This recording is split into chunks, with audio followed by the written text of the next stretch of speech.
Bonjour à toutes et bonjour à tous, et nous voici pour une nouvelle vidéo qui va être le point de départ d'une nouvelle série que j'ai appelée Comprendre le SQL. En effet, désormais dans la plupart des applications, des logiciels, des sites internet, on stocke nos informations dans ce que l'on appelle une base de données. Or, pour manipuler une base de données, on utilise un langage qui s'appelle le SQL. Ainsi, il est extrêmement important de maîtriser ce langage. Ainsi, je me suis dit pourquoi ne pas faire une série de vidéos là-dessus pour comprendre comment l'utiliser, quelles sont ses subtilités, comment bien l'utiliser. Pour cette première vidéo, je vais notamment m'étendre sur qu'est-ce qu'une base de données, car après tout, c'est notre point de départ. Si on utilise le SQL, c'est parce qu'on a une base de données. Mais du coup, pourquoi on a une base de données? Qu'est-ce qu'une base de données? Quelle est l'utilité d'une base de données? Et c'est justement ce que je vous propose de voir dans cette vidéo. Donc, qu'est-ce qu'une base de données? Une base de données, c'est un ensemble qui va permettre de stocker des données. C'est le but, c'est une base de données. Donc évidemment, l'une des grandes composantes de notre base, ça va être des données. Mais là, vous allez me dire, ça ne vaut pas mieux que par exemple un fichier d'un texte, ou un fichier Excel, ou un fichier JSON, ou quoi, tout simplement stocker mes données dans une base de données. C'est parce que contrairement à d'autres, une base de données est accompagnée d'un deuxième composant que l'on appelle le SGBD, donc, qui est le système de gestion de base de données. Imaginez que vos données forment une très grande bibliothèque.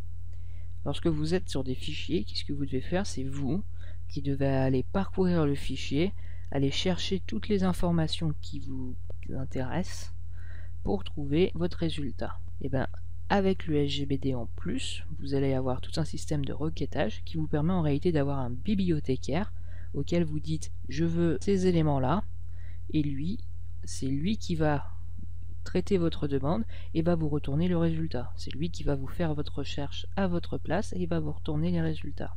Du coup, c'est beaucoup plus facile de récupérer et de manipuler nos données. Donc voilà, retenez ça, une base de données, c'est un ensemble qui contient deux composants. Tout d'abord les données brutes que l'on utilise comme un stockage de fichiers, etc. Mais surtout derrière un SGBD qui va vous permettre de manipuler extrêmement facilement ces données. Donc l'avantage des données, c'est que les données sont structurées évidemment. Elles sont découpées en plusieurs granularités. Donc je vais partir de la plus grande qui est une banque de données. Une banque de données, c'est un ensemble de bases de données. Prenez par exemple, si vous faites du stockage de fichiers, ça va être un répertoire, un dossier, vous voyez, avec évidemment dedans plein de fichiers. Ensuite, donc, nous avons évidemment la base de données, ce qui nous intéresse réellement. Une base de données, vous pouvez considérer en mode fichier que c'est tout simplement un fichier. Il y a un fichier par base de données. D'accord? Évidemment, un dossier contient plusieurs fichiers.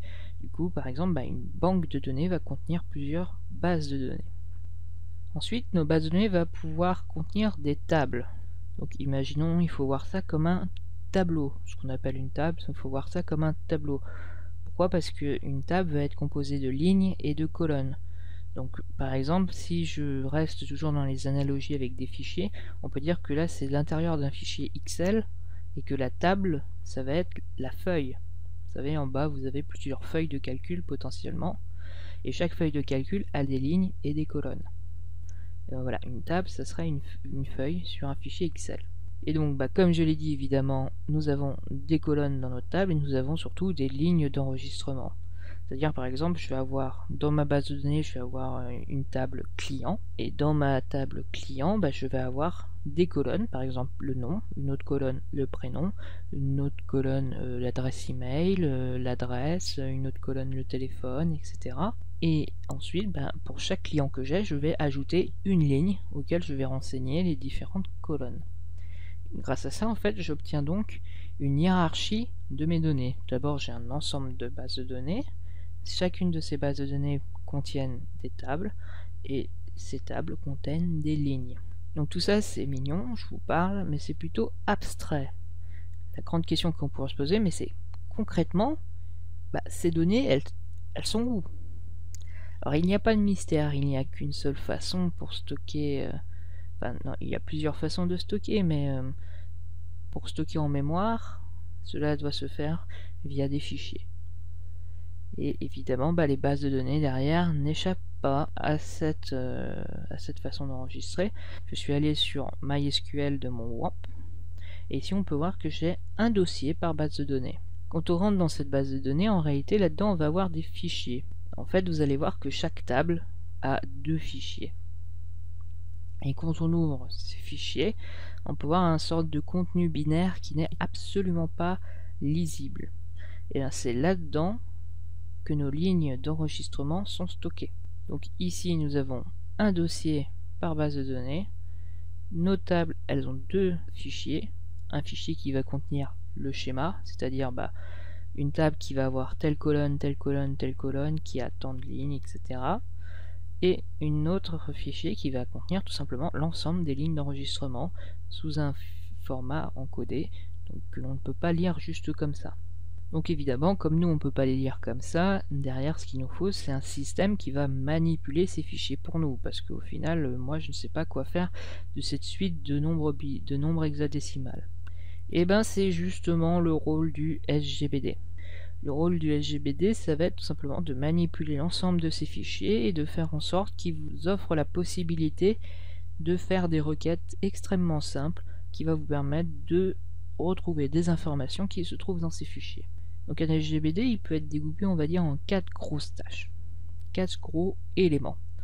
Tout d'abord, nous allons avoir un moteur SQL. Le moteur SQL, c'est justement ce qui va réaliser toutes les manipulations sur ces fichiers, donc sur les fichiers physiques, parce que nous, derrière, on ne manipule jamais un fichier. Nos bases de données, on ne touche pas nos fichiers. C'est le moteur qui va faire tous ces traitements pour nous, qui va lire les différentes lignes d'enregistrement et qui va nous les retranscrire, nous, dans une information, on va dire, compréhensible pour nous. Nous avons un catalogue, donc là c'est ce qui va contenir la description de notre base de données et notamment les informations subsidiaires comme les utilisateurs. Effectivement, sur une base de données on peut avoir plusieurs utilisateurs et chacun de ces utilisateurs peut avoir des droits différents et des droits d'accès différents. Donc certains utilisateurs pourront voir une base tandis que d'autres ne pourront pas, certains utilisateurs pourront voir des tables pendant que d'autres ne pourront pas, certaines informations pourront faire des manipulations que d'autres ne pourront pas, et en fait toutes ces informations là sont enregistrées dans le catalogue et c'est là-dessus qu'en fait on va faire toutes nos vérifications de droits d'accès. Nous avons évidemment un langage de requête, parce que il faut faire notre demande dans un langage que le SGBD est capable de comprendre, et donc évidemment ce langage de requête c'est le SQL. Sauf que là, je viens de lui dire, on se met d'accord sur un langage, donc je vais faire mes requêtes en SQL, mais lui derrière il faut qu'il les comprenne. Pour ça nous avons donc un processeur de requête. Ce processeur de requête, son rôle, ça va être de prendre notre requête, de le transformer on va dire en commande pour le moteur SQL, pour lui dire écoute, l'utilisateur il veut ça, donc tu vas me prendre ce fichier là, tu vas récupérer telle donnée, et lui le moteur SQL il va dire ok, je prends ce fichier là, je vais retirer telle ligne et telle ligne, je te retourne le résultat, etc. Et donc justement, quel est le processus usuel?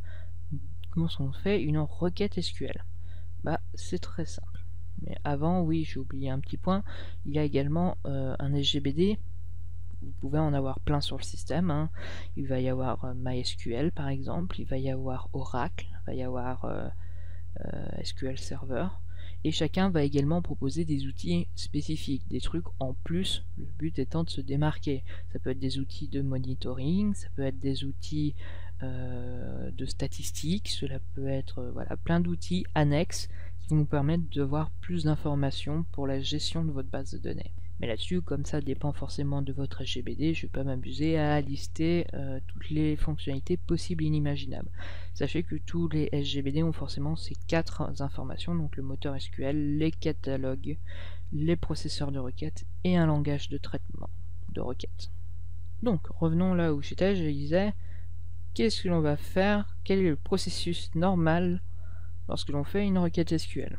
Donc, d'abord j'écris ma requête SQL. Donc je vais écrire dans un langage que l'on verra sûrement dans une autre vidéo. Je vais dire par exemple je veux récupérer les 10 derniers clients. Voilà. Donc moi je vais écrire ma requête et je vais l'envoyer. Donc derrière, en fait, on va l'envoyer au SGBD et on va notamment l'envoyer au processeur de requête. Le processeur de requête, il va prendre votre requête, il va la traduire en termes d'action mécanique. Dans le sens, il va falloir prendre tel fichier, on va devoir faire un tableau croisé de ces données, on va faire des fonctions d'agrégat, on va faire des... Et tout ça, en fait, toutes ces étapes vont définir ce que l'on appelle un plan d'exécution.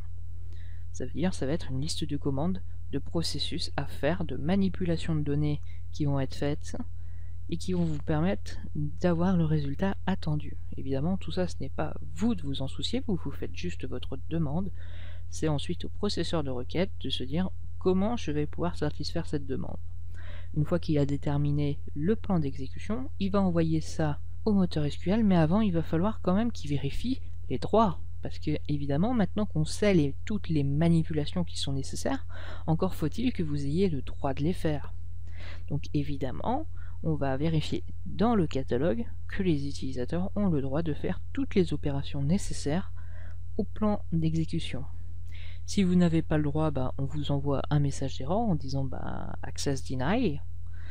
Au contraire, si vous avez tous les droits nécessaires, il n'y a rien qui bloque, le contrôle est passant, et du coup, le plan d'exécution va bel et bien au moteur SQL.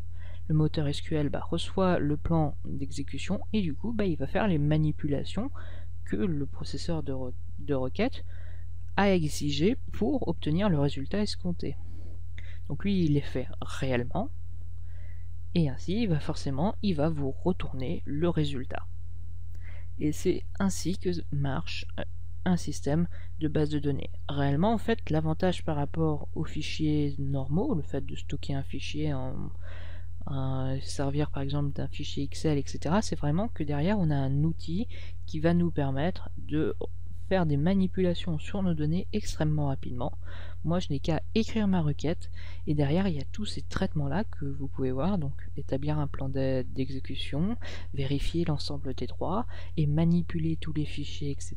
Faire des agrégations, faire des tableaux croisés, faire des jointures, c'est des opérations qui peuvent être très chiantes à faire si nous, on devrait le faire à la main.